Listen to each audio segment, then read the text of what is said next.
Okay. Okay. I mean, that sounds, that sounds good. I've just started doing more like podcasts jumping on, so they're always different. But yeah, I was very happy that you reached out to me, so I appreciate that. I'm happy that you said yes. It's hard getting people to come in on this at times. Oh, I believe it. And it's definitely a nerve-wracking thing. I think in the beginning I used to be a little nervous. But since the pandemic is constantly being on video and having to do that now it's like, oh, okay. But I can't be one to say we support Black creators and then don't help out where we can't. So there's that too. I'm like, oh yeah, definitely.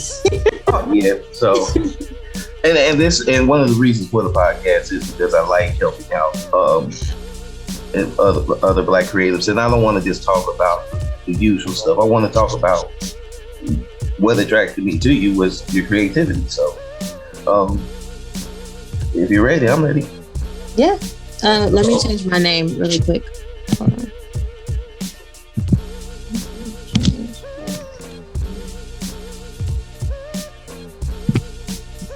Oh, cool. And we are recording. Yes, we are. We'll close this. And close that.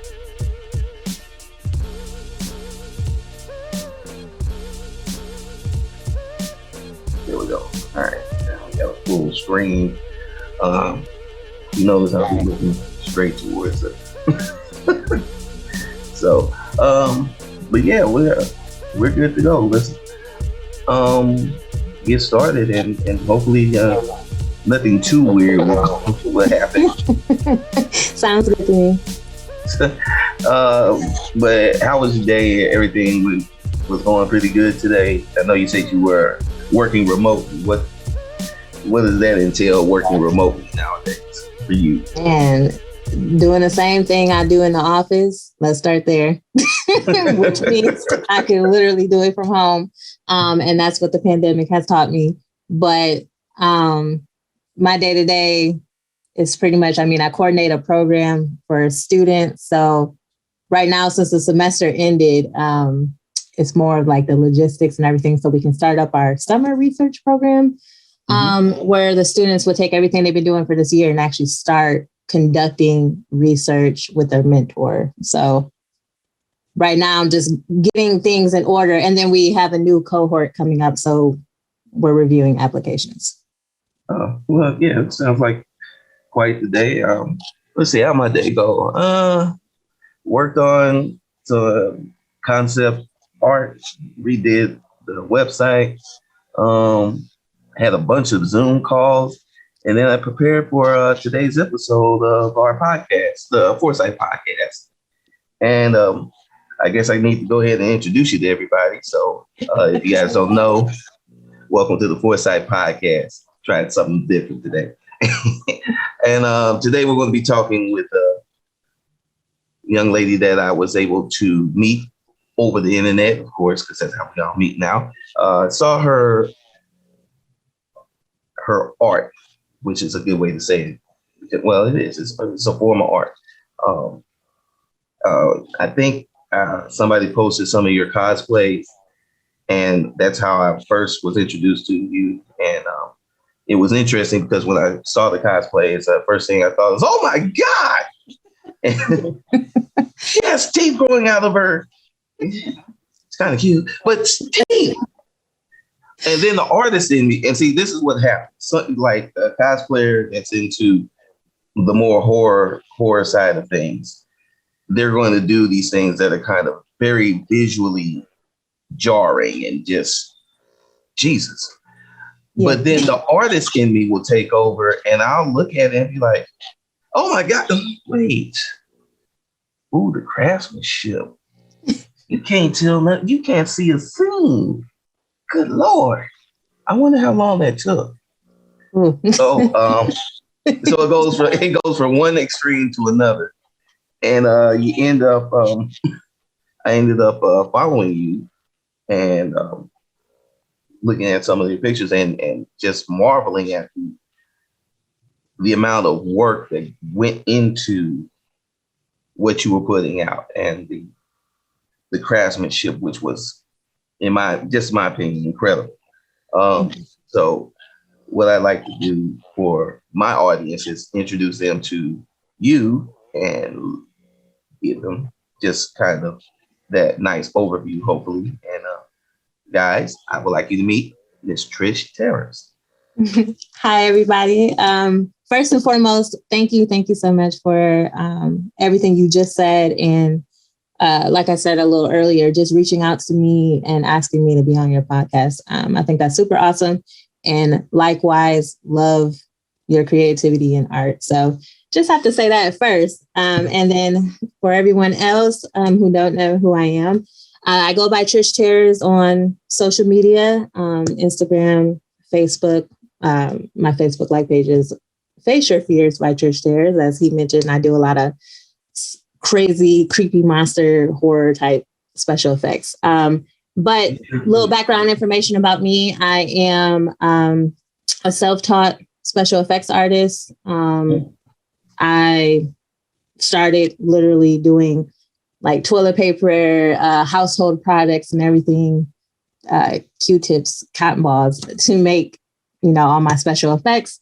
And then I gradually started getting into the more professional makeup, but I will always have a love for the household products because it's just easier. It's 100% easier. So self-taught special effects artist, super anime lover, enthusiast.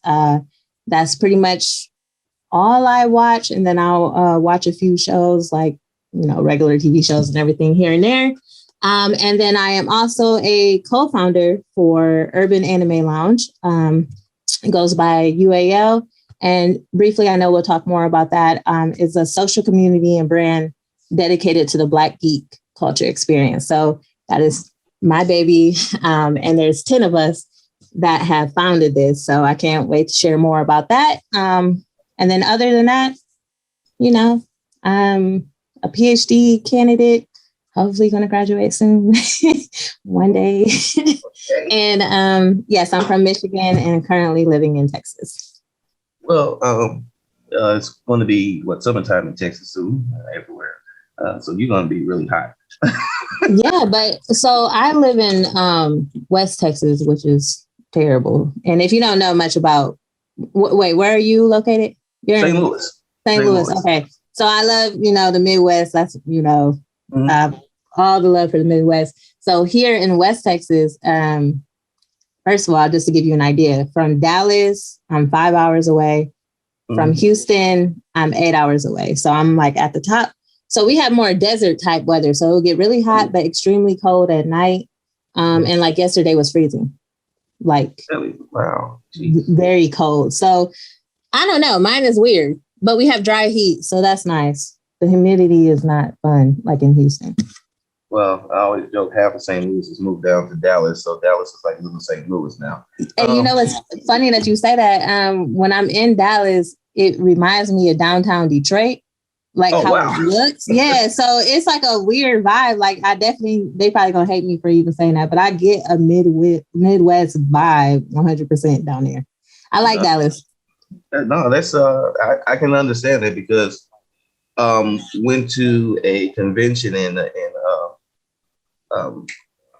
what's South by is in Austin, right? Not Austin. Yep. It's in Austin.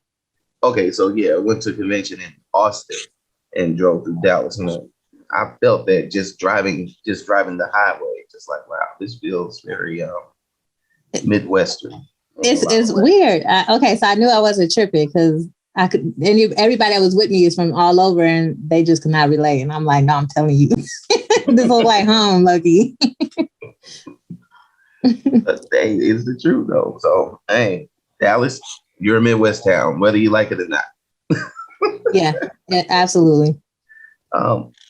So you were born in Michigan. What made you go to Texas of all places? I mean, that just sounds so not Midwest. It is so not Midwest, and especially where I'm at. It's not even like I'm so far from civilization. It feels like I only went down here for school. Okay, that's it. I mean, my institution is a top-notch research institution and all that. So, and my mentor is here. I actually met him when I was back in school in Michigan, and he came down here. He recruited me down here. So in my head, I'm thinking Texas is like the big cities, everywhere, the big cities. So no, that was not the case. Not saying the city isn't big. It's just so far away from the main areas that is draining, and you feel trapped. So I only came down here for school. Once I'm done with that, I will never look back. So I'm leaving this place for good. Now, I would say I wouldn't mind living in Houston, Dallas, or whatever, but I really want to just kind of get away from Texas and not necessarily go back home. I'm looking at Atlanta. So yeah. For the next move. That's an inflection point. I think we all have to at least spend a year in Atlanta. At least. Right. 1 year. I spent 6, so I know what I'm talking about. Yeah, that and then you back in St. Louis after being in Atlanta. Yeah, I went to Atlanta. I moved to Atlanta in 2006. I moved back to St. Louis in 2013 to work with Lion Forge, and I stayed with Lion Forge until 2020 when unfortunately it was a COVID casualty because I was working on the business services side, which was B2B, and obviously when all the major sports leagues shut down, everybody was like, "Oh well." There's no money. Yeah. But it so happened that I was doing other business with the company, and now we kind of have a separate business relationship, like I was talking about earlier with the animation side. So things have been working out, and it's just I'm on this new chapter of the journey. So, what can I say? It's just been it's been fun, and that's why I'm able to do things like launch this podcast and really kind of talk to people, other creatives, and just give them a platform to talk about, just for us to talk about our inside baseball stuff, being creative, dealing with the stuff that creatives deal with, because we deal with a lot of shit. So, it's just kind of those opportunities. It's interesting because it seems like artists, like we as artists, even when I was in school, first thing I did is got a bunch of guys together, formed a crew, and we would go out. We were doing art and airbrushing and all that type of stuff. So it seems like with us, especially with Black Nerds, Black Geeks, we tend to form groups, and that's always been interesting to me. So it's interesting that you are forming the Urban Anime Lounge, right? Yes. And what was it that motivated you? Because I know what motivated me. Like, I just wanted to, I just wanted to be around a bunch of guys that looked like me that had the same interest that I had. And going to college, that was the first thing oh wow, there's other Black people that do that. So kind of what was that? What was that motivation for you? I think overall that is the main goal, to bring others that definitely look like you together. And, we all have our different interests and things like that. But the common interest, of course, is anime. So for me specifically, and how it started, so we've been at this for going on 5 years. And we did start off as a Facebook group. So we are still a Facebook group, of course, but we've grown into so much more. So originally, when I moved here to Texas, I don't have family here. At the time, I didn't have friends here. So it was I had my dog at the time. And then actually my ex, we had moved down here together. Then, military stuff. A lot of things happened. But, and so I was still down here, and it was lonely. It was one of those things, like, you move away from everything you've known to come to this place. And it's like, why am I here? Like, I could do all this stuff back home. But my dog actually really saved that. So I kept pushing through. Well, because of that means I went on the internet more. I went back to Facebook, and then actually joined this other blurred group. And this was my first time of seeing so many people that were Black into anime, into all this stuff. And I'm like, man, this world existed. Because I guess that group had been around for like years prior. And I'm like, this is a thing, because all my friends growing up did not watch anime. A lot of people, and even to this day, now a few of my friends are getting more into it and I'm very interested. But it was always just me growing up.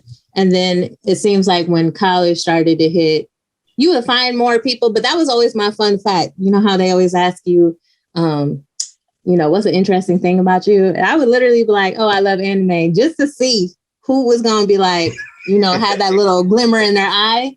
So then I can go talk to you and try to figure something out. But that was always a talking point for me, which I was thankful, because other people had more negative experiences. Mine was the lonely experience, but it was a proud thing for me. So I always shared it with whoever, hoping someone would, catch on. So with that being said, once I realized there was this community, I met a few people in the other group, and we just kind of came together and wanted to do not just our own thing, but we really wanted to create a safe space and just see it evolve. So, and when I say evolve, that means going from just a Facebook group. Like we host events, we do annual meetups.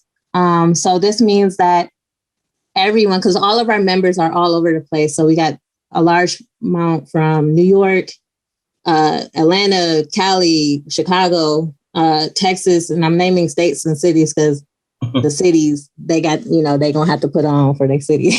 Right. But and they just come all over, and we select locations. So the first year we were in Atlanta, second year we were in DC, third year was in Dallas, and COVID, the pandemic, when that started, we were supposed to be in New Orleans, but had to postpone, of course. So you're just bringing all these people together that may or may not have traveled before, who have become friends online. And a lot of these, like even my team, we all are remote, like literally all over. And we just all had the same idea. We want this to be more than just one place online. We want to bring us together in person, and really just keep supporting Black creatives, because everyone within our space, they are talented in their own way, whether it's cosplay, podcasts. We have a lot of people that do podcasts, or just anything. Like, you're amazing in computer science, on the IT level. Like, they just have so many skills in different things. And it's just, we're able to share that together. So that was kind of a long-winded answer, but that's really what the motivation was, and continues to be, is really that support, a place of belonging, sense of belonging, and just having fun. And that's dope. Being an old head, it's been wonderful watching this evolution within the community. Because I remember when it wasn't even called anime, it was a much more horrible name. People would call it. We won't bring that name up, but I think you already know the one. Yeah. So, and it wasn't so digital and glitzy and glamorous. There was no Crunchyroll. There was grainy VHS tapes and all that kind of stuff. DVD was the revolution, of course, too now, and not too late, but Adult Swim helped really bring the culture along. One of the things that I've really enjoyed is kind of the growth of the fandom of anime within Black women. And one of the reasons why I enjoy it, because I watched as there would be women or young girls that would be interested and watch shows, but then would be told, you're not supposed to be watching that. First of all, why are you hanging with those nerds? Why are you watching that? Yeah, I'm not supposed to watch that. You're supposed to be doing this. And I would always sit back just in my cynical mind and say, but obviously they want to do this. So why are we pigeonholing people? So just kind of seeing so many women really at this point, like these generations coming up, like really like, no, this is me right here. I'm going to be a fairy. I'm going to put on my ears. I'm going to walk around with my wings. I don't care if you don't like it or you say it's that white stuff or whatever. That's what I'm going to do. And I'm here for it. Being an anime fan and being in cosplay, did that help you? Well, more or less being a cosplayer, did that help you get through kind of those times when you were kind of like, why am I in the middle of Texas? Yes. So just for clarification, because I always joke about this. So I don't consider myself technically a cosplayer. I'm just on the special effects artist side of things. Everyone's gonna be like, Trish, no, you be cosplaying. But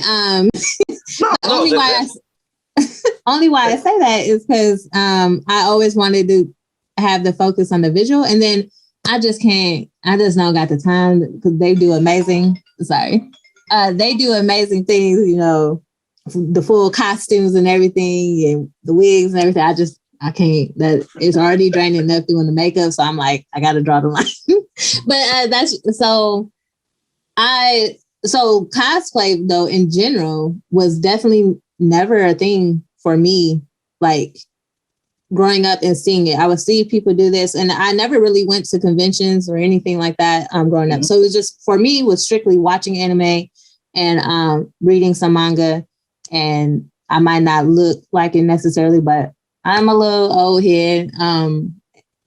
So Berserk is my favorite anime.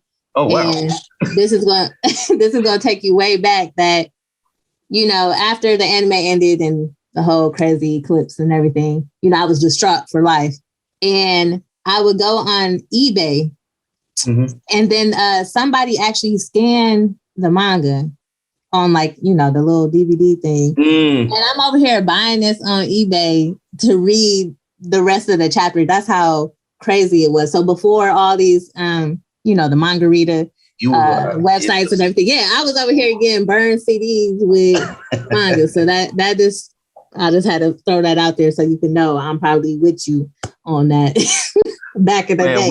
We were actually we were getting Naruto before they brought it over to America. We were going to the BitTorrent sites, downloading episodes of Naruto, and then downloading Cowboy Bebop episodes. And you say it was Berserk for you. It was the end of Cowboy Bebop. I've told this story before. I tell it again. I don't care anymore. Watched it. It was because we were working. We had a studio. We were working. We like, okay, got the last Bebop. All right, cool. Went and watched it. Watched the whole episode, and I was like, all right, y'all. I gotta go use the bathroom real quick. I'll be out in a minute. So I went in the bathroom, and yeah, I cried. I was like, I'm crying over a cartoon. That's the thing. I mean, and for those who absolutely know the end of Berserk and the eclipse, like, that was the most emotional, just everything about it was painful. It was very painful. And that had lasted with me for a long time. Just, I mean, because of course it just cuts off like, okay, damn, what's next? But I mean, you gonna cry in anime. I mean, I'm not gonna cry because I'd be trying to just watch horror and this psychological thriller. I can't get with the feels and, you know, the slice of life. I purposely stay away because I know I'm gonna be crying because I be crying over everything. So you can't do the slice of life stuff anymore. Man, but people was crying, you know, Demon Slayer. I don't know if you got a chance to catch the movie. You know what? I haven't caught the movie, and part of it is because I didn't catch the series. I was really like the last. It's Demon Slayer. I missed out on the last couple of seasons of My Hero, so I have to go back and really. I have to go back and catch up, but because I'm kind of my own boss. Yeah, I completely understand. I would say, you know, Demon Slayer is a quick binge because it only has the one season out now. But that movie was amazing, but there was some, I be joking about everything. So I didn't cry during it because I'm like, oh, man's over here got this phase. And I'm over here, joking. But the people next to me, two of my fellas out here, one of them definitely was crying thug tears. So I was like, thank God I got jokes because I have set up that protection. You excused yourself and went to the bathroom. I gotta go use the bathroom. Yeah, I'll be out. I ain't gonna use no bathroom because we still in the pandemic, so I did not go in there. But I did have my other safety is I'm gonna joke about some stuff and then I'm not crying right now. But now I forgot you was definitely the question and my eyes done went all the way to a whole different. In Texas, have I survived Texas doing this? I survived with anime 100%. I got a chance to start binging a lot. But I will say the group itself, UAO, is what truly inspired me to do special effects outside of just Halloween. And I think that's very important to say because this was always the thing. I knew I could do it, or, I thought I could do it. Of course, I've gotten gradually better. But I would do that for Halloween. I would go crazy that one time a year. I'm done. And then it's like when I see everyone else, because two of my team members are cosplayers, and I see them do this all the time as a craft. And I'm like, I guess I don't have to wait till Halloween to do this. And then we host different challenges. So we call them sleigh challenges, where this is a chance for those, and they're open to everybody. So, women, men, anyone that's in the group can join these challenges. And sometimes they're just regular makeup related. And then a lot of them can go crazy and kind of get more into the cosplay. And so those challenges have really helped me a lot. So like the monster mouth that you were referring to, for those that didn't know, it's like monster teeth coming out of my face. That was with one of our challenges during the pandemic called Beyond Earth. And that was my interpretation of what Beyond Earth meant to me. And that's how that kind of came about. And I don't know if I would actually have taken this route because they have truly inspired me. They've given me that confidence, like, Trish, you can do this and you can keep doing it. Not just one time a year. So honestly, yes, it has helped me survive. And it actually is what pushed me to explore this area. I never in my life thought I would have been an artist. That's still a little weird to me. I haven't accepted that identifier yet. But I'm creating. Creating. I was always a writer. So, and my background was in creative writing and everything like that. And of course, that's still art and everything. But to think of it like physically putting something together it still blows my mind. I don't even know how I'm here, but I wouldn't be here. I don't know if it would have went this way without being a part of UAO. Well, that's dope. And going kind of back to the roots of you building UAO, and did you find it easier or did you find it harder when you were younger to kind of express that love for anime? And what were kind of some of the other stories that you kind of ran into as you were kind of pulling the group together? And what were some of the other members dealing with? Okay. That's a really, really good question. Definitely loaded because I think it has different aspects. So for me growing up, was it hard?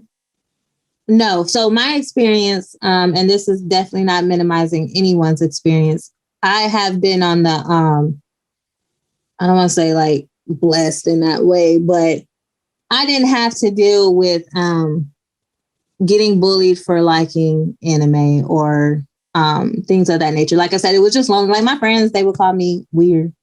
Oh, you weird for doing that. And I kind of just spun that as in like, y'all weird for not doing it. So that's how that was. But I was more of a gamer. At that time, I played video games at all. So me and my best friend, Kayla, it was normal for us as women to play video games. I have 3 older brothers, so it was a thing for me to be doing. So I think video gaming is how I actually transitioned to anime. It actually started with video games. So that was accepted. Like, it was always acceptable, I feel like, for video games. So I wouldn't say it was necessarily hard. It's just, it was hard to find anybody. And we didn't have anime clubs. I did go to an all Black middle school and high school, and there was no anime clubs at all. So now that we have transitioned to the internet and everything like that, I mean, it was pretty easy because it is more acceptable now. I think that evolution that you were talking about, like, because it's becoming more mainstream, which is still a strange thing to me. I mean, I'm excited about it. It definitely helps and benefits us, of course, because there's more avenues with that. But I mean, it was relatively easy. I will say that one thing you notice, because a lot of people have shared their experiences, is that you either were on the side where you had the negative experiences, bullying and everything like that, or you had where all your friends were doing it, y'all didn't care. This is just what it is. But I think access to being able to watch anime now is much better for mainstream. I think now people are realizing that we all exist and we're all here, and they know where to look for it now. And especially, of course, if you're on Facebook, but you see it on Instagram, you see it. TikTok has been huge talking about it now. So to me, and I don't know if it's the algorithms, but it's just constantly in my face. So I feel like, I mean, it's extremely easy. Now, what I would say is difficult, and one thing that I think that makes us unique is that the 10 individuals that came together in my team, I have 3 designers, 1 artist, operations, events, 2 IT people, community engagement. Like, we're all in-house. So everything that we have done and been able to do is because of how great my team is. And that's just 100, because it's like anybody can start a Facebook group, but making it a home and actually caring about it and keeping it fresh and different, and a level of professionalism that you see different from other ones, everyone can't do that. And we have managed to do that, and I think successfully. And I'm trying not to be like, oh, some flex or nothing. Like, it's not that. No, flex, I truly appreciate the team, because I mean, we put so many hours into this to make it bigger than what it is. And like I said, when you're throwing events every year, and on top of doing all type of virtual events, like, we've been doing this before the pandemic. And so because we've already had that skills, like, since the pandemic, we've only been able to expand that more. And we do apparel, merchandise. We do, like, one of our designers, he does videography. Like, we do a lot. And I'm thankful to have met these people, but I met them all literally through the internet. I did not grow up with none of them. We met through another group. And like I said, 2 of us are in Texas, 1's in Florida, 1 Cali, 1 North Carolina, DMV, Ohio, Georgia, and Chicago and New York. That's my entire team map. Has been the most effective team I've ever worked with in my entire life, even in real life. Like, I ain't never seen no team that we can talk all day from good morning to good night for 5 years every day and produce the amount of stuff we do. So I would say they have made it easier. Well, I can tell you that's one of the things that I have, like I said, been observed, just kind of watching, sitting back, watching. That's one of the things that I really love seeing, and I love seeing it. I love encouraging it. So the only thing I can say is that I hope that you guys somehow get superpowers and can multiply yourselves. Man, I'd be like, if it was like 2 of us, each of us on the team, woo, because the amount of work we put in, but no, you're right. I mean, and I think the main thing is because we all love this so much that it's not one of those things like you just have to do it to do it. Like when you love something and when you're passionate about it, it's just a different motivation behind it. So it would be nice to have a few of us doing that. I wouldn't mind another Trish right now to help do all that. Well, you know like what, you do the makeup and I'll do this. You guys are doing great. And again, I'm really coming from, like I said, this is the experience of being the only guy in the only guy in the room. Yeah. Just me and my guys. So from going from that to seeing the way things are now, and even if things aren't 100%, is a million times better. It definitely is. Than where it came from. So I love seeing what groups like yours are doing, and that there's some other groups that are doing those things. I just want to see more. I'm greedy. I just want to see more. And I like that you guys are so organized. And do you kind of feel like how did you guys just kind of mix? Because you all seem so organized. Because sometimes because those types of things are luck of the draw, really. Yeah. Well, so my role for UAL, I'm the project manager. So I'm gonna say me, but no, they're gonna be like. But no, I do.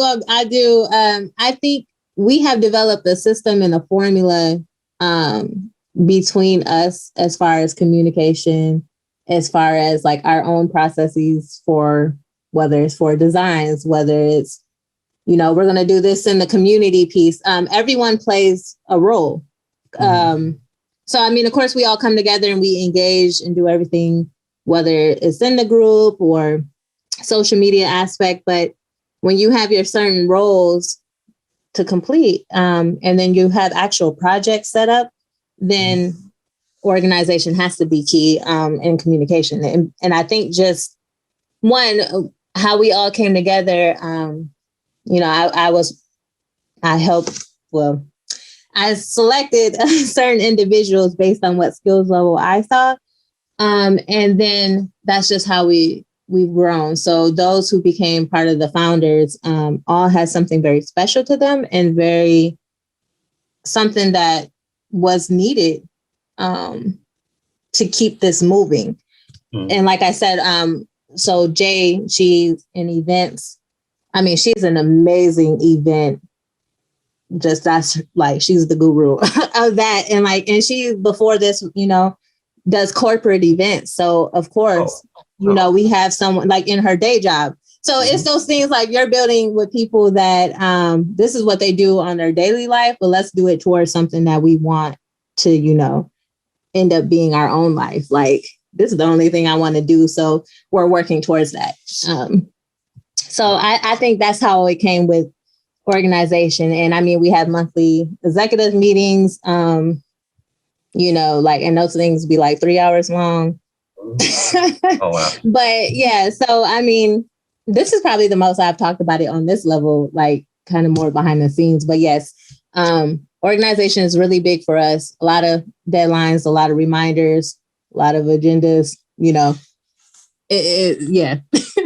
But it keeps us on our toes. And plus, I'm not shy to be like, hey, you remember that deadline? we gotta get to it. You gotta get to it. That's what's up. So when we were talking earlier, you corrected me on a descriptor, and it was cool because I think that's really cool that you kind of drawn this line that, hey, I can't put together the full costume. I can't put together all of that. But I can do these prosthetics. I can do these. What was it about VFX that just caught your eye and brought you in like that? That's a great question too. So first, I will say that for those who may not know, with cosplay, they seem to have different subcategories. So you have cosplay, the full everything, looking very like the character or taking it to a different direction. There's closet cosplay or casual cosplay. So mine would be more on the casual level. I might wear something normal that kind of looks like what the character may wear, but my makeup is identical to the character, right? So I'm probably more on the casual closet type of cosplay. I'll say that. But as far as the effects itself, one thing that really drew me in is that, you know, anime characters, they are.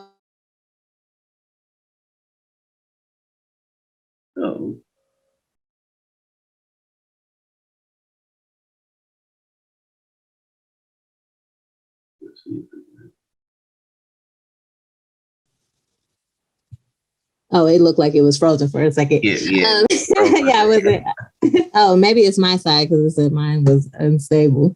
So yeah, trying to emulate that to make it as realistic as possible. One of my favorites. I hate to interrupt you, but could you go back? Yeah, was it? Did it cut out? Yeah, it cut out right when you were about to start, and I was like, oh. Sorry about that. So I don't.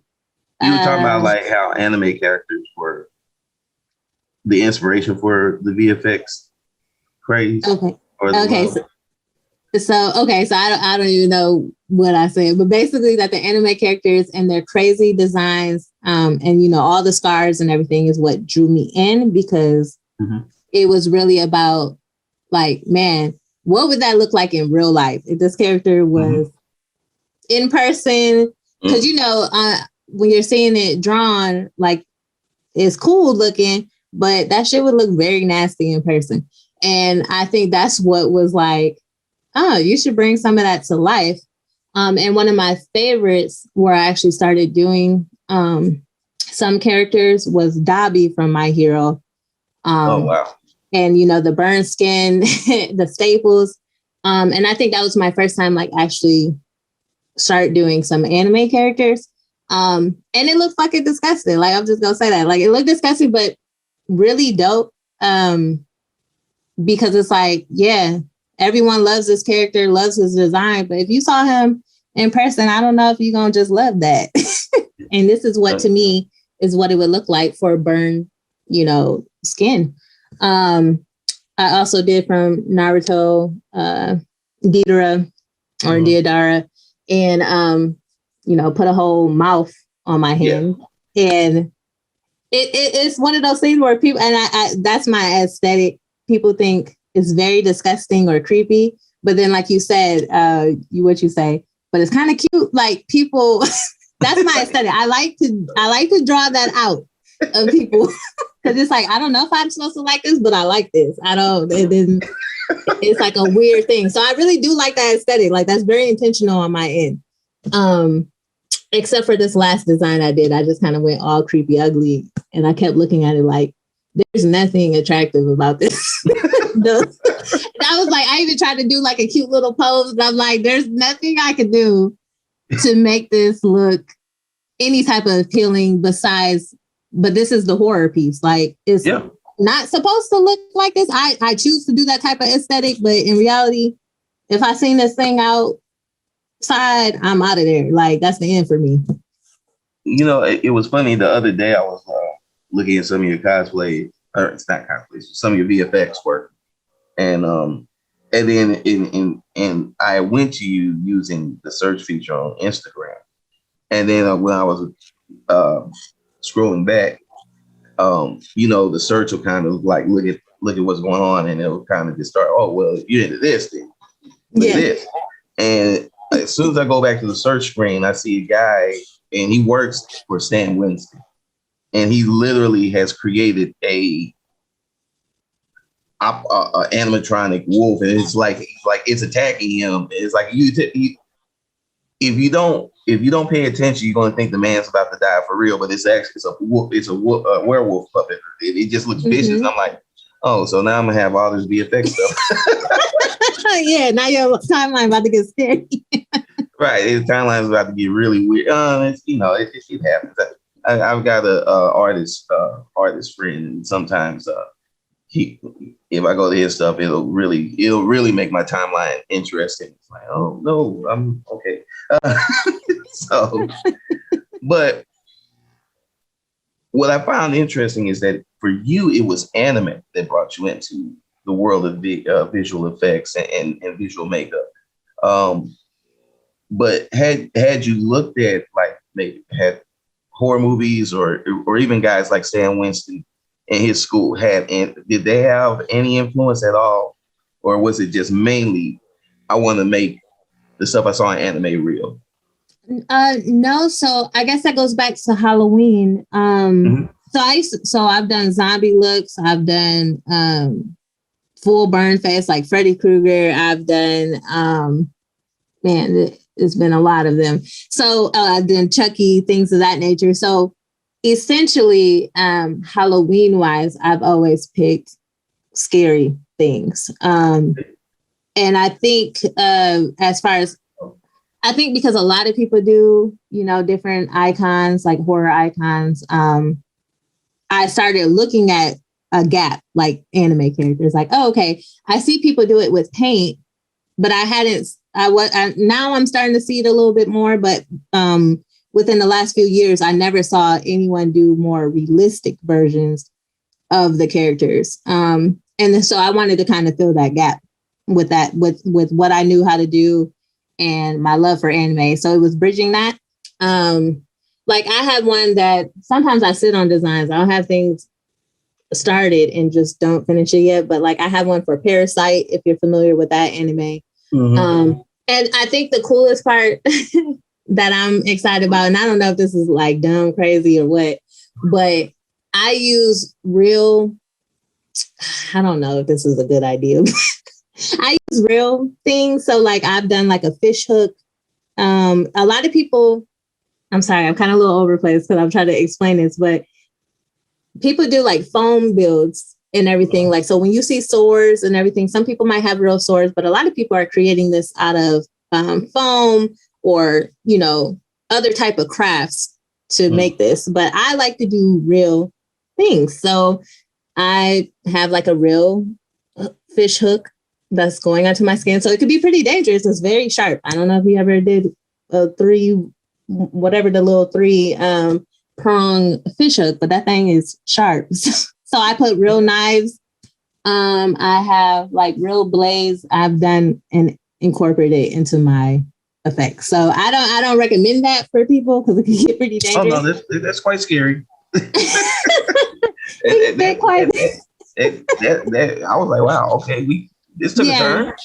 Yeah. So yes, I'm not trying to take a dark turn, but that is a thing that I really, really wanted. So like staples, things of that nature. Yeah, that was always part of my aesthetic too. You're gonna see real objects in there because it makes it realistic. it does. It makes it realistic. It's scary.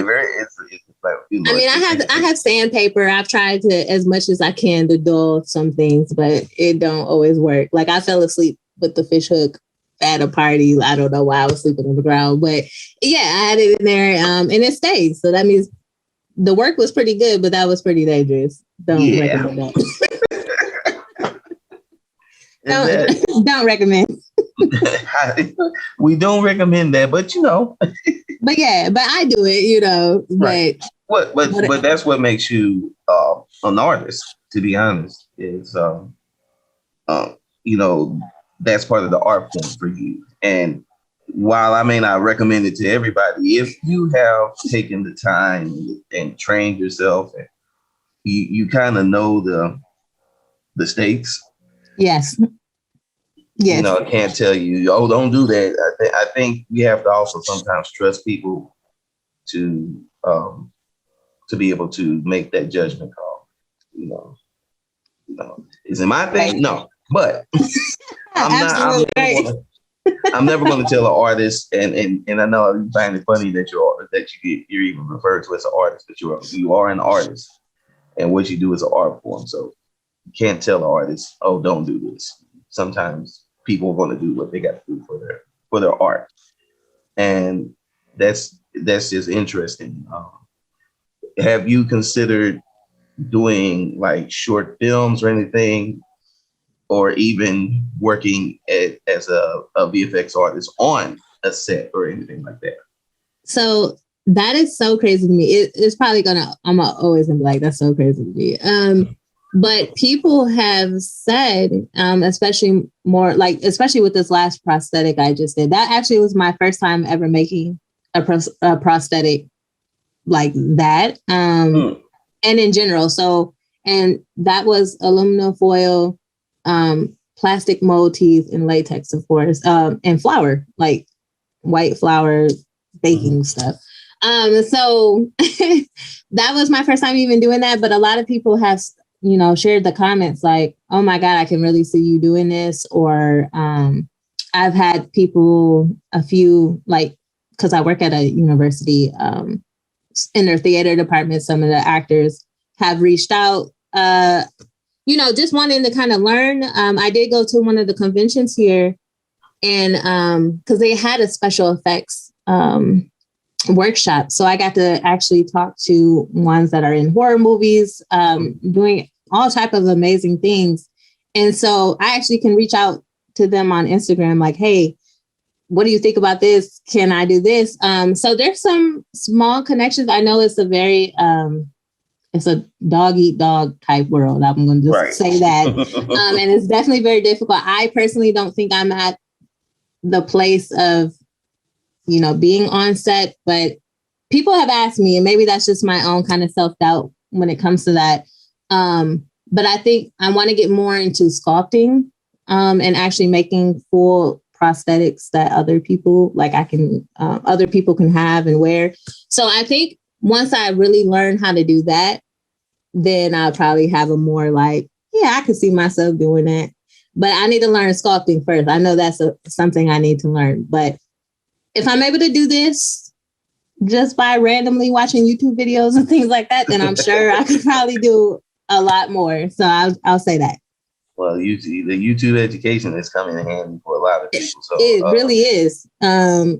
It 100% is. Like, without YouTube, that's how I created that prosthetic. I think it's Ellie Special Effects.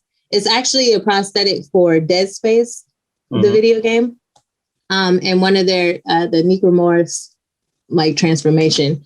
Mine kind of looked more werewolfish, I guess. Probably because of the ears, but yeah, it started with Dead Space, so that's how I made that. Shout out to them.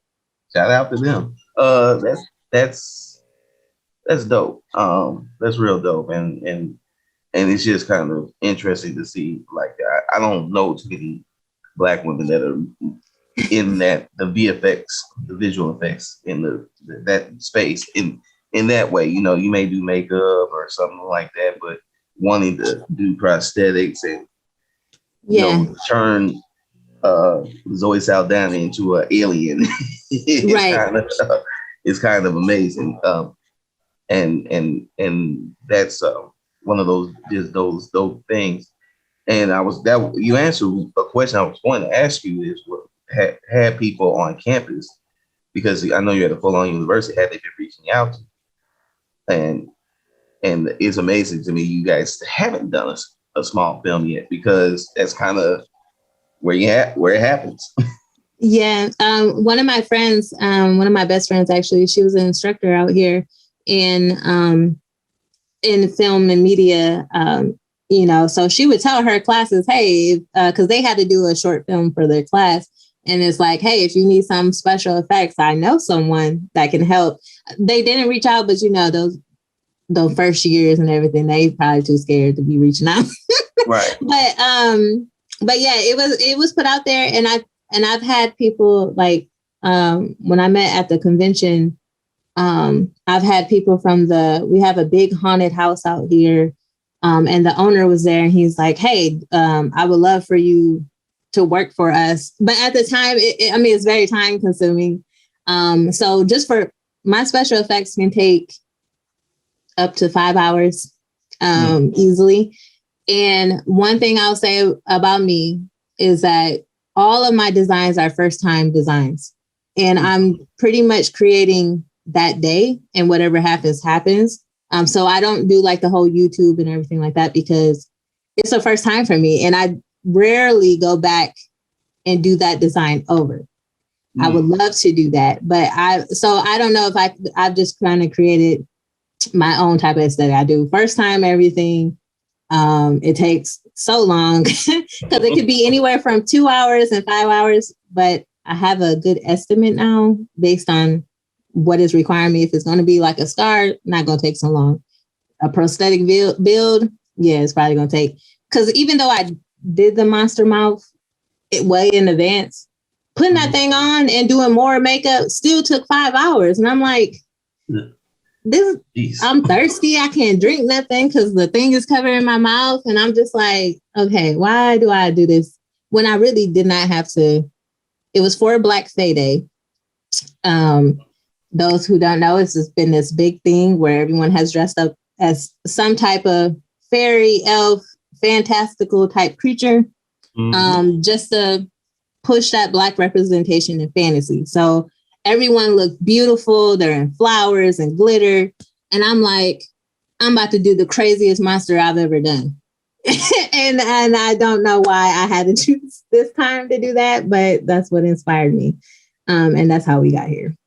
You know, it's funny you mentioned haunted houses because apparently St. Louis is the haunted house capital of America.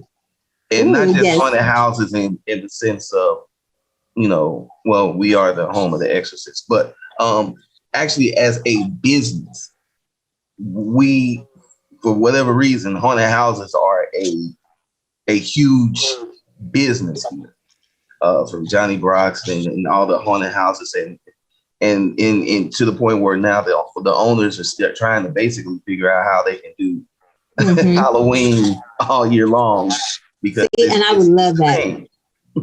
Yes, yeah, I think that's amazing. I always had a dream, like, I would just want to be obviously rich at some point in my life, like, because my idea is I need to make millions. But I'd be like, I want all these haunted houses and everything like that. But because that's my thing. Like, my birthday's in October too, so the whole month is just a celebration of my favorite everything. And like that's something like if I were to go on a day, I'd like take me to a haunted house. Like that has to be a thing. So I love going to new states and everything just to go to haunted houses. Like absolutely love it. Our haunted house season starts probably like right at the end of September. It might be that usually they come about that last week of September. No, we started early. I think we started mid-September. Oh, that's good.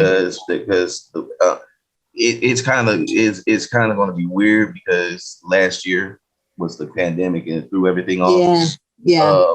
But we normally start about mid-September. That's when they start opening up and gearing them up, and then it's haunted hay rides and yes, it's and the corn mazes. And then the cornfields.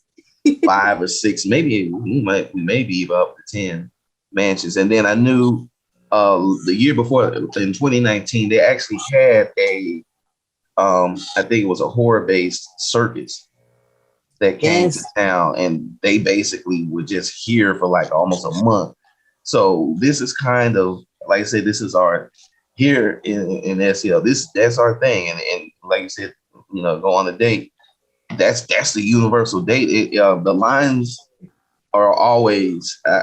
I love haunted houses, but I hate the haunted houses because it takes you like 2 hours to wait in the line, 2-3 hours to wait for like 10 minutes. 10 minutes, and it's 10 minutes for me to get physically abused, not by the people in costume, mind you. They don't touch you. It's the people I'm with who are because I'm a larger dude. Is protect me. Look, I can't do anything if you're going to try to run me over. No, you're absolutely right. I don't have people doing that. The grip. They just be gripping you. I'd be like, hey, yo, chill out, because that hurt. it's like It's like, oh my God, it's a monster. And I'm like, oh my God, you're choking me. Right. I can't breathe. Right. So, but that's our thing here. So, haunted, like you brought up haunted houses, and that's definitely we're in that, and maybe that's another reason why, because I'm used to that. I'm judgmental. I'm very judgmental of Halloween effects. That's just how we grew up. Yeah. If it doesn't look good, we're gonna laugh at you. Your stuff always, every time I go to Instagrams. All right, she's dope.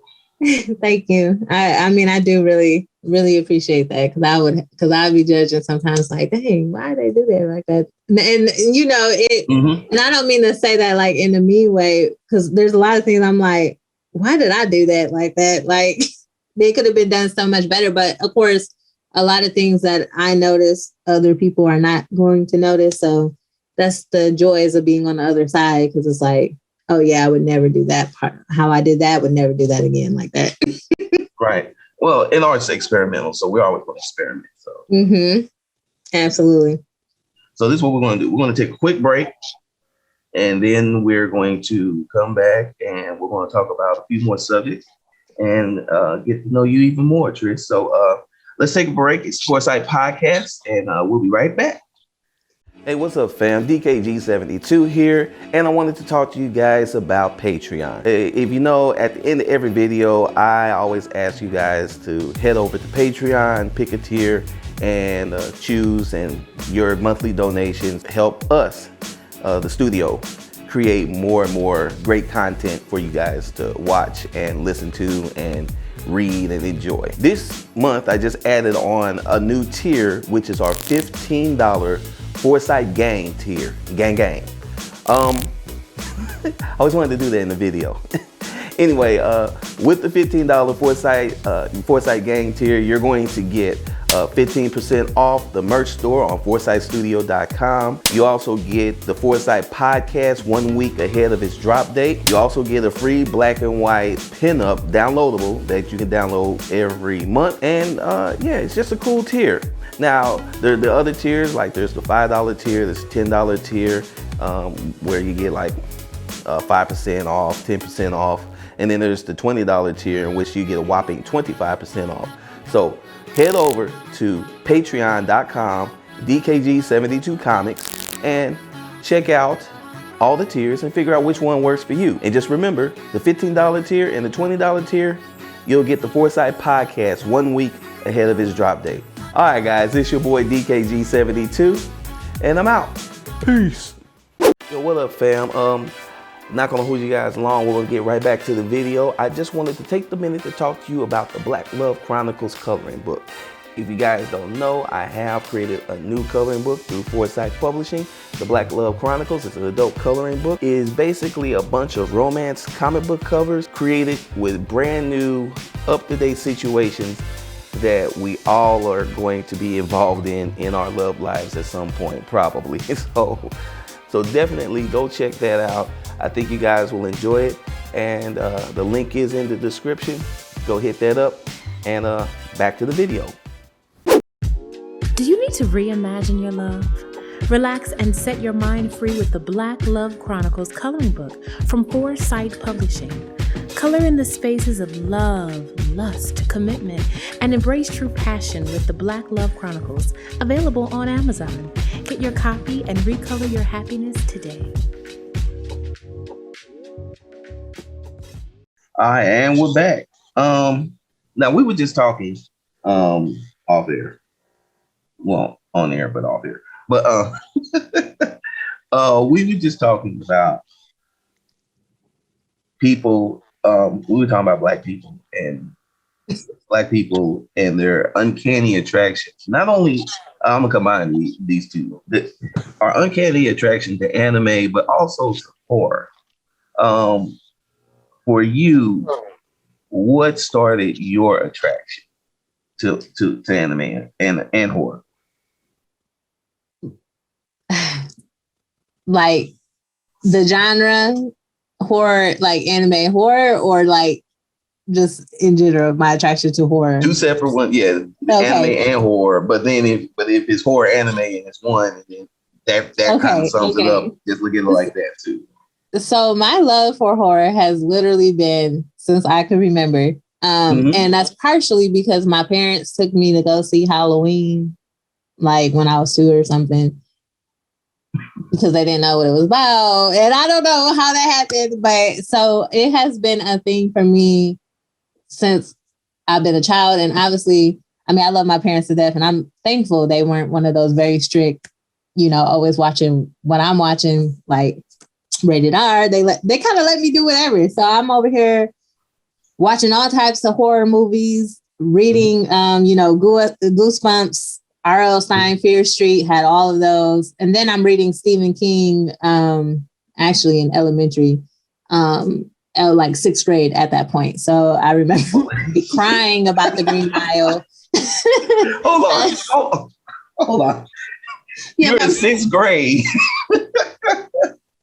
reading Stephen King.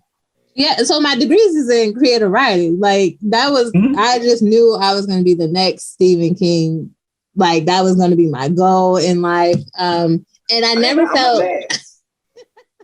So yeah, so I was an advanced reader, and why they was just, I mean, they never limited me. They probably could have watched some of the things, like, because I was watching South Park, like the movie every day. And I probably shouldn't have been. There's a lot of things I probably shouldn't be doing, but my parents was like, I mean, you get good grades, you ain't cussing us out, and you not killing nobody, so you're fine. Yes. So they were very lenient for things, but I'm very happy because it has only fueled my love for horror and everything like that. We used to, especially comic books. So Vampirella at the time, like, loved vampires, I think we were, Witchblade was one at that time too. But my favorite movie, Exorcist, like, I mean, they kind of enable things. Like my parents would, for Christmas, and actually for favorite Easter, which is The Exorcist. Yeah, my favorite movie is, one of them is The Exorcist. I got that for Christmas one year. And then I got The Exorcist actually for Easter. So they kind of do ironic stuff, my parents. Like, why would you do that? I got a paisley suit. You got The Exorcist. What is going on? In my Easter basket, right? On VHS.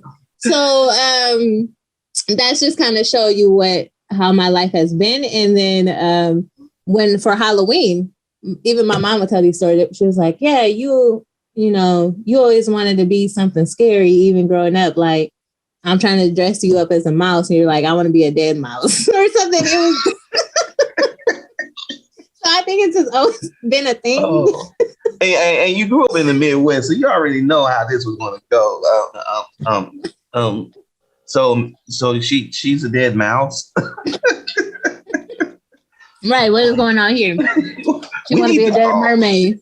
She want to be a dead mermaid. She want to be a dead everything. And it's just like, but they never was like, well, for school, I went to cute as the cute mouse, so I don't scare everybody. But then at home, I can, if that's what you want to be for Halloween, fine. So yes, they enabled and fueled a lot of that, which I truly appreciate. And trying to now make this more concise because I'm rambling with these stories. But and Halloween was another thing that they did. We would go crazy decorating the house. I would have the fog machine, coffins, creepy stuff like the strobe lights. And I just have to tell a story because it's literally my favorite story. But I'm sitting on the porch. The kids have to come up and everything like that. I have this China doll mask on, and I'm just sitting there. So they don't know if I'm real or not. And to get to the candy, they have to go on the other side of me. So if I jump, okay, fine, I scare them. If I don't, my best friend, she's in the coffin in a Jason mask. So it's like she'll pop up. So it was always, and she's big into horror too. Me and her, video games and horror was our thing. And that was just so everybody couldn't wait for Halloween because they know the house at the end of the street was going to go crazy. And then my friends enable it because for a birthday in high school, I got a Chucky doll, but this sounds crazy. Sorry, that's my dog. Kiba.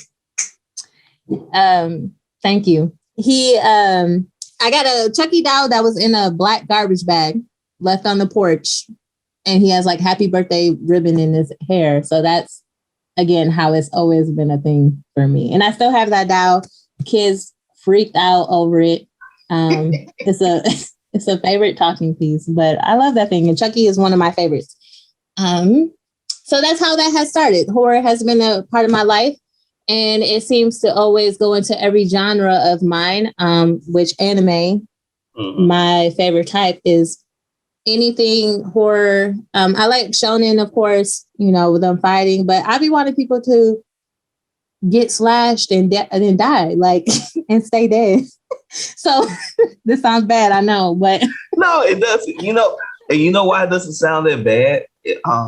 Because I was into anime, but I think what started the super duper craze, obviously, because I had seen Akira, and so I'd seen one side and the super sci-fi, and I'd also seen Pad Labor and a couple others. So and then Ghost in the Shell, but obviously, the one that kind of set it off and the one that blew my mind is Ninja Scroll, and there's so many horror elements in Ninja Scroll that it seems like everybody that saw it after that.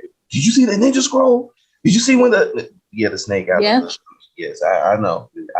Yeah, I would say Ninja Scroll, Vampire Hunter D were in my beginning of anime watching, actually. So absolutely those. And people sleep on Vampire Hunter D. It's amazing. Mm-hmm. The Vampire Hunter D, and then I saw Wicked City, and I was like, okay, this is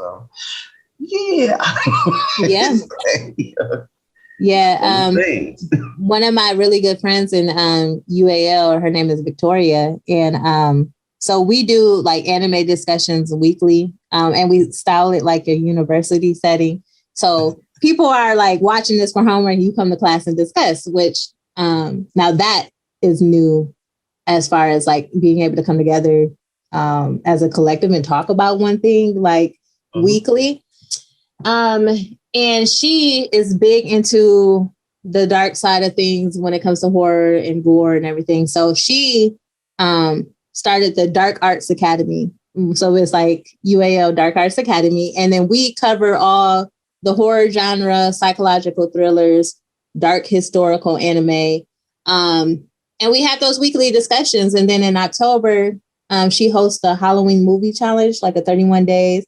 And, people that participate in this, they get prizes, things of that nature. So she's like my go-to person for in UAL on the dark side of things. Like everybody knows that that's what we bring and contribute to that discussion. So shout out to Victoria, because it just makes life so much better. Horror is just amazing. But and I've noticed now, and maybe it's just because we're all in a similar place, that more people have gotten into horror. But that was another thing growing up. My friends were not big on that. Besides my best friend, like they would be like, Trish, you're crazy. So there's some things I've heard that all my life you've just been crazy. I'm not crazy though. I don't think you are at all. I think you're just a person that you knew, which that's what I'm getting from you. Is that you're a person you knew. It's like when I came out and by about 2 or 3 I already knew, hey, this science fiction stuff I love. That's my mind. It goes to that. Oh, Godzilla movies. Anything monsters, dinosaurs. Yes. That's adventures. Those were my.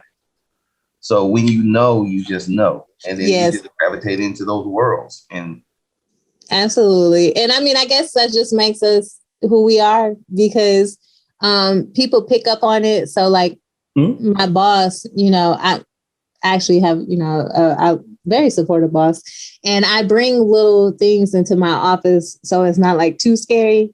We said that off. We were talking about it off camera, but I have like little zombie, the see no evil, hear no evil, speak no evil. They're like on my bookcase. Or a couple of my students got me a zombie like pin holder. So it looks like it's in his chest when you put the pin in there, but it's like a little thing. I have like skulls in there. And my boss got me a horror movie calendar. So it's like hanging up. So but it's moments like that where and then I have anime little things in there too that's scattered around. But it's enough to like show my personality. Like when you come in, like, are those zombies? Okay, so like you called it, that's interesting, but it's a talking piece because there's people that are going to be like, oh, I love that. Let's talk about Walking Dead. Or they'll notice the little anime things, which I've noticed my younger students. And when I say young, they're not young, they're college students, but they're younger than me. So it's just strange, but they all are into this. And I'm like, what? When did y'all start watching this stuff? Because it's still weird to me that everyone picks it up. But they love coming in and talking about anime and then now scary movies. So I'm like, this is pretty great. Yeah, the parents, one of the things I noticed that their parents, especially with the Black parents, they grew up maybe and when it was a little bit more looked down upon. Well, now it's like, well, good. We get to make choices now. So we're going to let our kids watch all this stuff. Absolutely. The more Japanese, the better. Yes. And I love the way that it's turned out. And now I think these kids are really able to express themselves in a way that I don't think a lot of people growing up in my time were able to. Now that's why you see so many of them once they get 35, 40. They're like, look, I got a $100,000 job. I got a house. I got kids. Guess what? Right. I'm going to cosplay. What is that? Right. You don't have to know. I'm going to be whatever. And then you'll see them at all the conventions, and they're like, I'm at the happiest point in my life because I can be who I really am and be into what I'm into. So I like that aspect, and I like the fact that and that's why I like, just finding out, well, what brought you in? But why do you think we as Black people were so attracted to anime and horror? Because it just seems like we just generally gravitate to that. Yeah, that is a good question. And honestly, well, I don't know. I don't have the answer to that because I really, honestly, I can't say it. I don't have the answer to that. I just know, I think with, the anime world, I don't know. Honestly, I don't know. What do you think? I don't know if you have an idea because I don't know what it is. I've thought about it. And then Corridor Digital, the YouTube channel, they on the Youth Corridor Crew channel, they do VFX artists reacts to different things. And now they've been doing animators react to anime or animation. And they did this Sunday, they did an episode on anime.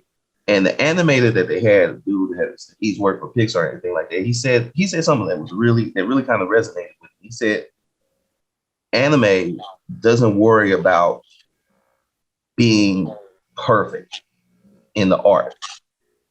They're more concerned with the energy, with the movement, with the feeling that you get. And I was like, that might be that might be it, because I think we Black folk, we're just more connected to just that energy. Like, even if you look at Attack on Titan, scares the hell out of me. And it scares the hell out of me. But when you see the animation, it's like I'll be like, Attack on Titan. Oh my God, look at the animation, look at the movement. As soon as they start swinging through the city and they're doing all that stuff, I'm in. Yeah. So it might be just that energy, that feeling. It's quiet, and then, oh my God, all hell broke loose. And I think we resonate with that a little bit. Yeah.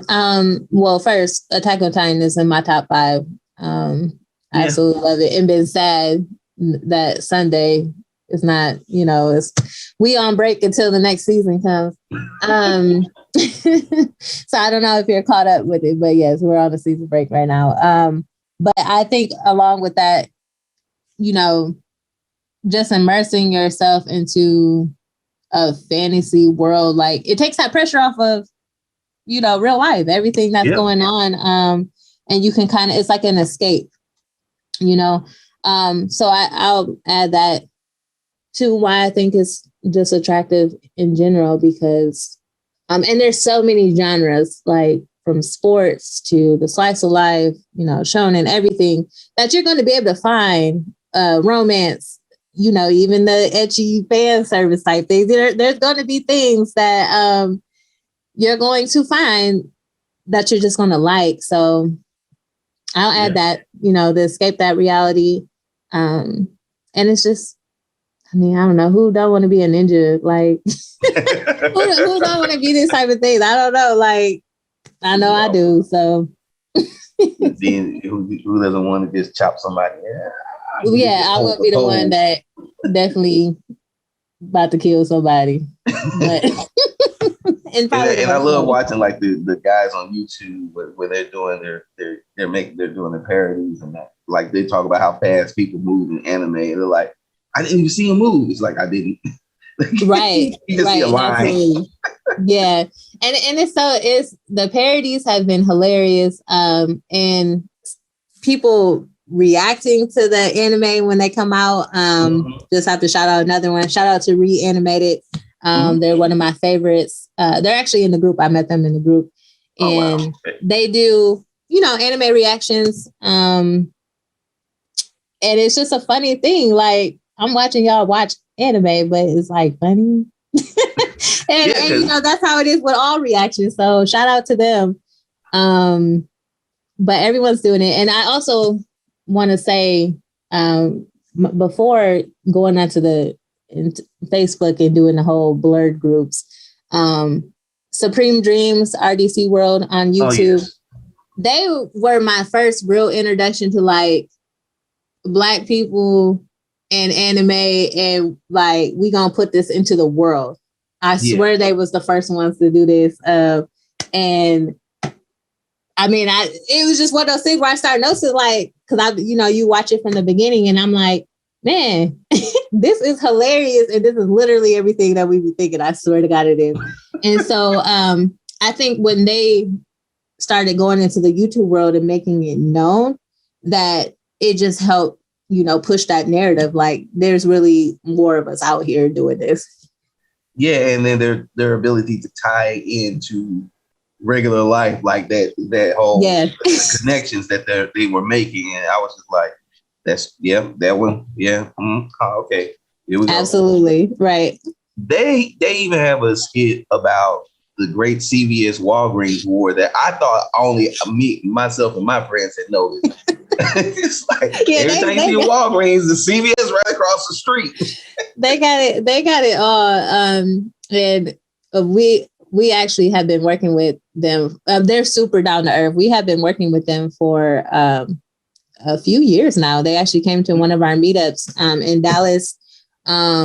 Just super cool individuals, and just another plug for anybody watching. But DreamCon, they started their own convention, and that is going to be in Arlington, Texas, but digital, so virtual. Anyone who's looking for just more conventions by us, definitely have to put on for DreamCon. So I can't wait till they can go back to doing it for in person, because that's on my list of conventions too. Oh yeah, we'll definitely be there. I mean, there is an in-person aspect, but it's limited. So that was from, last year with the whole pandemic. Why I know the stuff, I worked with them on DreamCon actually.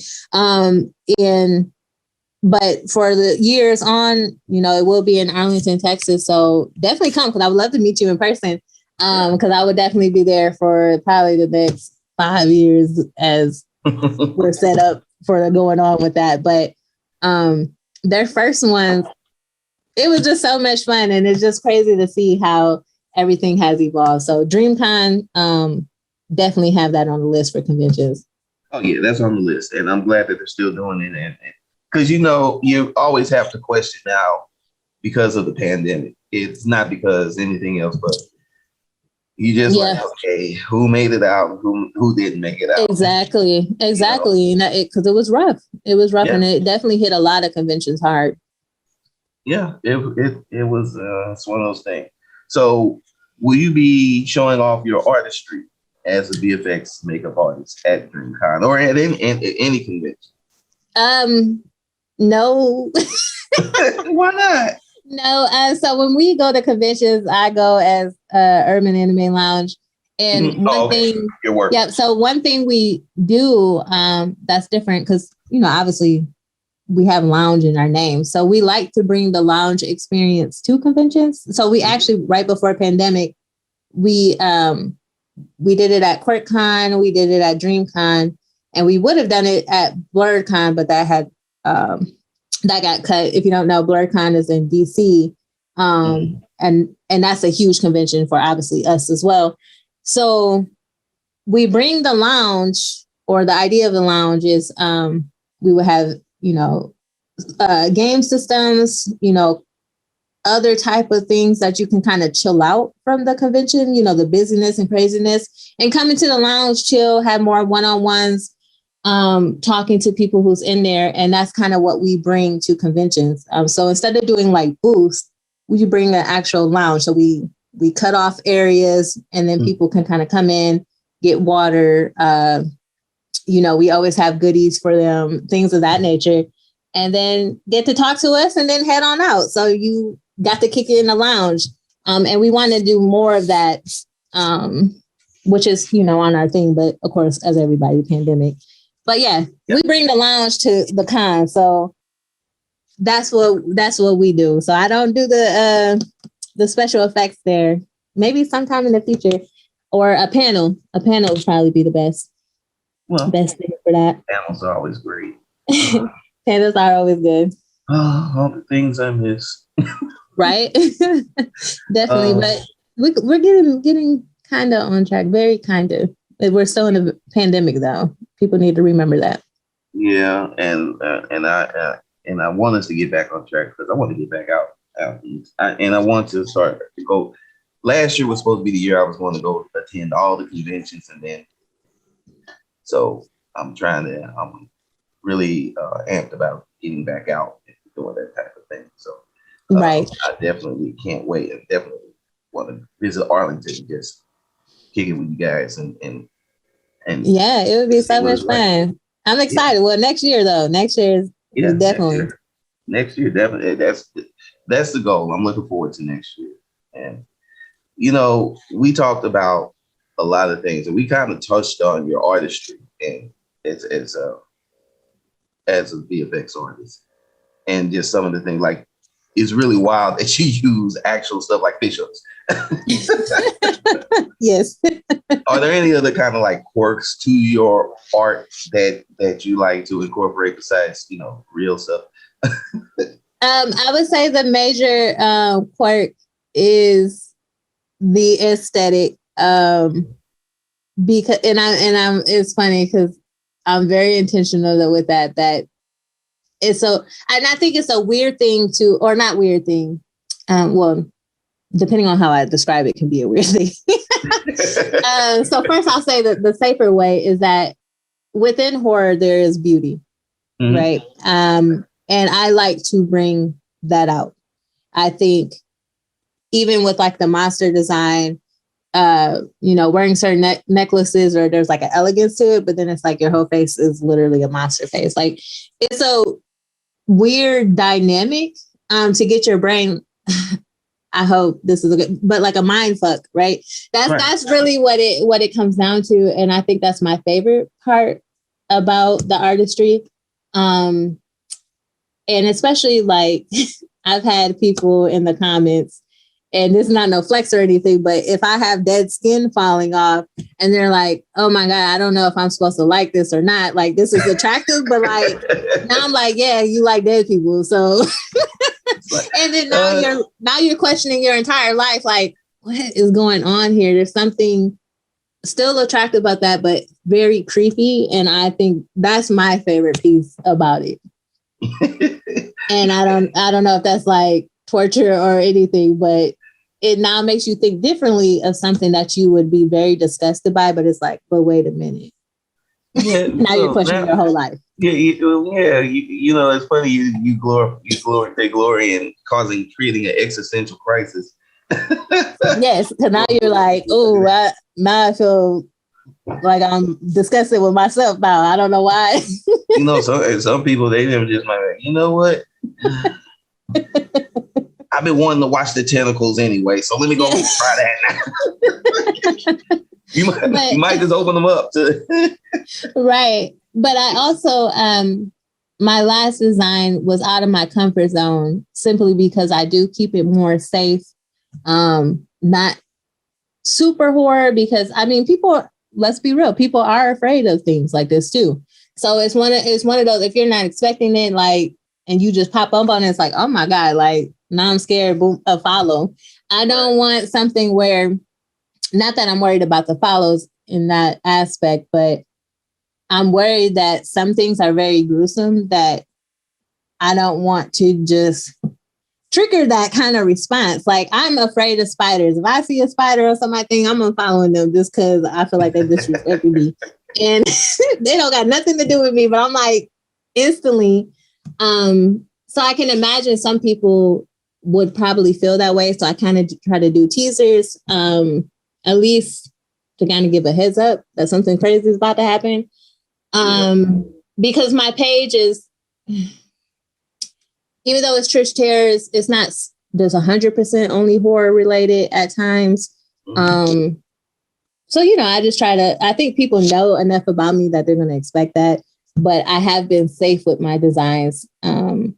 Probably thinking more about the audience than I should be, to be honest. It might be limiting because this design here was the first time I really pushed myself. And it's like, oh, I want to do more very creepy monster type designs. And I don't know if people gonna like that or not, but I guess it's not about the people at the end of the day. Well, it isn't, but it is, because we're artists, and as artists, we have to. We there's this part that's it's selfish, but then there's this other part where we want to present it to the world, and we pray and hope to God that everybody loves it and accepts it for what it is. And then we stress ourselves out, and then we want to make change. I'm sorry, I'm projecting now, but this is that's me too. Now we stress. Yeah, so like every time I post something on Instagram, that's it's like the great high, it's a high, and then it's a low, and then it's a high, and then you're looking, and then I look back at it, and I'm like, I'll see everything that's wrong with the drawing. Yeah. And so when you say that sometimes you try to keep it safe because you don't want to run off your audience, that's a legitimate that's a legitimate fear, because we are performers in that aspect of what we're doing. When you're presenting your art, you want to make sure that people are attracted to it and understand it. I think with social, what we have to do is we have to sometimes make a video or something that engages the audience and say, hey, I got something coming up. Right. So that they understand what's at stake, or that what you're building. But I feel that a lot, that oh man, this isn't for the audience. But then when not enough people like it, I'd be like, what was wrong with it? Right. So it's like it's weird right now. That's the best way to put it. So like when and then it gets worse because you're on social media, and then people are saying stuff like, oh, if you're only doing this for likes and everything like that, then you're this type of person. I'm like, no, I'm not doing clown shit for likes. I'm doing what I do. This is my gift. Right. I'm not dancing for the gram or trying to create crazy drama. I'm just showing you what I can do as an artist, and then or you showing what you can do as a makeup artist. And yeah, I just created a monster that's eating my head, isn't this dope? That's right. You want people to be like, that's dope. Not. So it's just weird on that. So it's kind of like you gotta maintain that balance. Yeah, definitely. And definitely. That's always so. So how has social media, besides just that, how has social media just kind of molded the way you present your art? Great questions. I mean, molded art. I think it just the limitations that I feel that either I placed on myself or that how we just talked about as far as the type of aesthetic I put out. But I will say at times it's hindered. I would say at times it's hindered my creativity in a way or my motivation because it is something I love to do. And I have to remind myself that, you know, I'm doing this as a hobby and I'm doing this as, I mean, it's my own free time. This takes 5 hours of my day. Like I got to plan that out into a Saturday or whatever the case may be. And I don't want the pressure of having to constantly create just to have put it out there for social media. And I found myself, and I made a post or a status about it on Facebook. And a lot of people know my personality when it comes to this, but I think I posted for Halloween, like some kitty leopard ears, you know, got so many likes on this. And then I'm putting out full blown monster stuff and getting like less. And I'm like, look, I'm not about to be killing myself doing these Halloween designs. If y'all gonna like some cat ears, like, but I'm, you know, laughing at them and everything. And it's probably because my titties was out a little bit, but that probably increased the like. But and that was part of the joke. That was a part of the joke with it. Like, oh, if that's all it was, then I could just do that, right? It's effortless. And but it does, it's like it's a constant reminder. I have to remind myself it is not about likes. It's not about, you know, you're just doing your hobby just because, and it's a medium that you can show people. It's not like I'm trying to, if I went to, you know, do movie sets, and that's would be great, but that's not my number one life goal for that. So it's kind of one of those things where it's a constant reminder. I think it's more of a hindrance at times. But I do enjoy that so many people have supported it and encouraged me in ways that I probably wouldn't have been encouraged if I'm just doing it for Halloween and you go out one night and people like, oh, why is she looking crazy like that? And then that's just that. There's nothing else to it. There's no like, oh my God, I'm going to pay attention to, like you said, the actually look at the design itself and like, wow, this is true art or something. People aren't doing that when you go outside for Halloween, people drunk, you know, they ain't paying attention to stuff like that. So it's a hard place to navigate at times, but I think you just have to remind yourself, what are you doing it for? Yeah. And if you're doing it because it's your creative outlet, those types of things, then I think you're going to get the result. You're going to eventually get the results because you're going to attract the right people and not the people that saw ears and those. Right. Hey. Like, people, please. It's more to life than this. But they are my favorite cat ears, so I'll give them that. I'm gonna say it was the cat ears, but nothing wrong with the cat ears and all. So the internet strikes again. Yep. Well, Trish, you know what? I've had a blast talking to you, and we're gonna have to go ahead and wrap this up. Okay. But, can you tell everybody how to reach you on social media again so that they can follow for the right reasons, not the cat ears? Not the cat ears, but they'll pop up. My stories is another thing. No. We encourage you to let them pop up, but not, that's not the totality. Thank you. I had a great time on here again. Thank you for letting me talk to your people and just get a chance to know you better. And definitely want to connect more so after this too. So yes. But to reach me, Trish Terrace, that's on Instagram, and you can search that on Facebook. You can find me there. Urban Anime Lounge for everything. Instagram, especially Facebook. Join our group. If you join the group, now we got a long ass line. But if you let me know in one of the questions that you see me on the podcast, I can VIP you in. And when I say a wait, it's like 2,000 people wait. So yes, please put that. Yeah, it's a lot. Oh, shoot, y'all doing the thing. Hold on. Well, yeah, our group has over 8,000 members. You know, it's pretty big, but just say that we can VIP you in, or you can be waiting for eternity. Urban Anime Lounge. And then also I've just joined a podcast, Real Ninja Reviews. So definitely check us. Yep. Some of the fellas in group recruited me on there. And it's been fun. I've only done a few episodes with them, but it's been dope. And they're also, they're all from the Midwest to Ohio. So I definitely love to connect you with them as well. But Real Ninja Reviews. You say you what? It looks like I'm already a member. Are you in? You ain't? Oh, yeah, right. Oh, man, I'm going to have to look. So that means you've been a lurker or you just haven't noticed this on there. No, it's not. It's one of those things where I join groups and then I start working.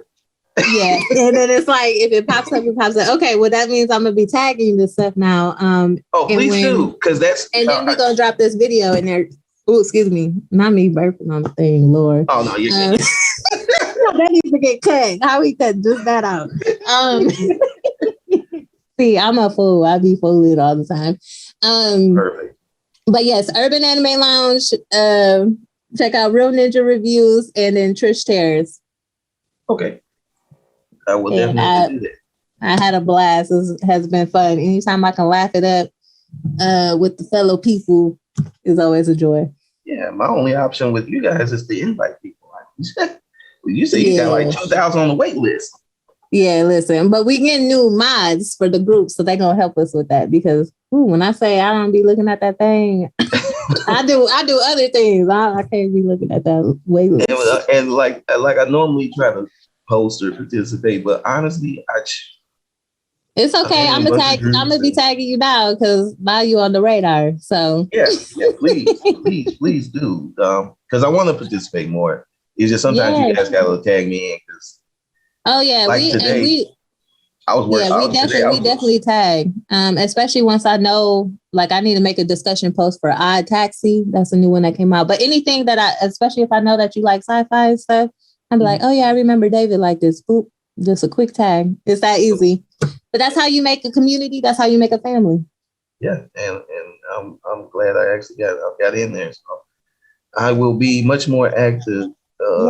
Purposefully more active now.